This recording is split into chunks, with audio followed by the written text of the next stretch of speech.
ជំរាបសួរបងប្អូនអស់គ្នាថ្ងៃនេះយើងទៅធ្វើញោមម្ដងតែញោមខ្ញុំសានេះគឺខ្ញុំដាក់សាច់គោបងប្អូនម្ដងគឺយើងដាក់សាច់ជ្រូកស្ងោរឬក៏សាច់មាន់នេះអញ្ចឹងណាតែម្ដងនេះខ្ញុំដាក់សាច់គោរបៀបដូចជាភ្លាដែរអញ្ចឹងបងប្អូន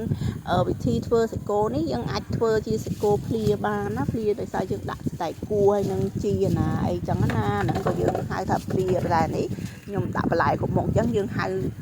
มันអាចហៅថាភ្លាត្រូវទេត្រូវអត់បងប្អូនអញ្ចឹងមានតែហៅញោមហើយបន្ទាប់ពីហាន់ហើយខ្ញុំបានចាក់ទឹកខ្មេះហើយច្របល់វាចូលគ្នាសោះហើយយើងផ្អាប់វាទុកសិនណាហើយយើងទៅហាន់បន្លែខ្ញុំមានបីដបសបីដបស្វាយការ៉ុតហើយនឹងជីគ្រប់មុខហើយនឹងមានម្ទេសហាវ៉ៃបងប្អូនអាចថែមថយតាមហ្នឹងទៅបន្លែបងប្អូនចូលចិត្តបន្លែអី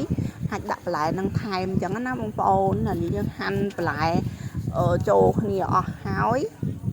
យើងទុកវាមួយឡែកសិនណាបងប្អូននេះខ្ញុំហាន់ម្ទេសហាវ៉ៃហាន់វាស្ដើងឆិតចឹងមកបន្ទាប់ពីហាន់អស់ហើយខ្ញុំទៅឈូសការ៉ុតដងការ៉ុតខ្ញុំឈូសវាជាសរសៃចឹងយើងស្រួលយើងខ្ជិលហាន់เนาะពេលហាន់ហើយយើងទុកម្ដុំចឹងណាបងប្អូនបន្ទាប់មកខ្ញុំទៅ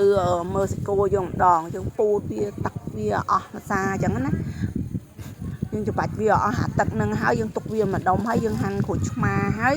យើងច្រវាច់វាម្ដងទៀតយើងច្រវាច់ចូលគ្នាម្ដងទៀតចឹងដើម្បីឲ្យវាឆ្អិនសាច់គោហ្នឹងចំពោះសាច់គោហ្នឹងបងប្អូនអាចច្រវាច់ប៉ុណ្ណឹងហើយឬក៏យើងអាចយកទៅឆាវាតិចណាបងប្អូនដើម្បីឆ្អិនទៅពណ៌ហ្នឹងវិធីធ្វើគឺខុសៗគ្នាដែរបងប្អូន